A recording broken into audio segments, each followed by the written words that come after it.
তেমনি কাজে বানায় কলার ভরে ছুটে গাছ বেনে দিয়েছে মাশাল্লাহ রিজিক নিয়ে কখনো হতাশ হতে নেই আবার অন্যের রিজিক দেখেও কখনো হিংসা করতে নেই রিজিক যেমন নেওয়াত তেমন পরীক্ষা আসসালামু আলাইকুম কেপিটি রিপটেন বক্সে স্বাগতম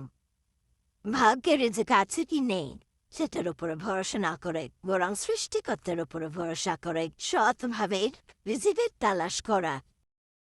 সৎভাবে পরিশ্রম করা যা আছে তা নিয়ে শুক্রিয়া আদায় করা পৃথিবীতে কেউই সম্পন্ন নয়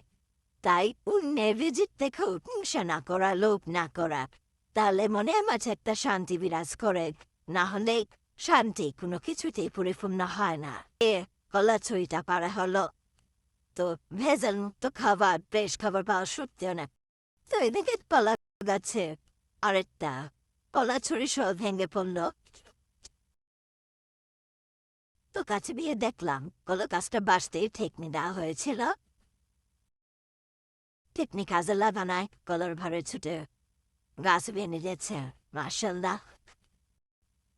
তো এই তো দিয়ে অপেক্ষার পর সৃষ্টিকর্তার নিয়ামত সুবহানাল্লাহ রিজিক নিয়ে হতাশ হতে নেই সৃষ্টিকর্তার উপরে ভরসা করতে হয় তো এই তো ভেজাল মুক্ত একদম ফ্রেশ মাশাল্লাহ কলার ছড়ি তা আপনাদের কেমন লাগলো অবশ্যই কমেন্ট করে জানাবেন এবং লাইক করলো সাবস্ক্রাইব দিয়ে কেপিটি ইউটিউবে ব্লগ পাশে থাকবেন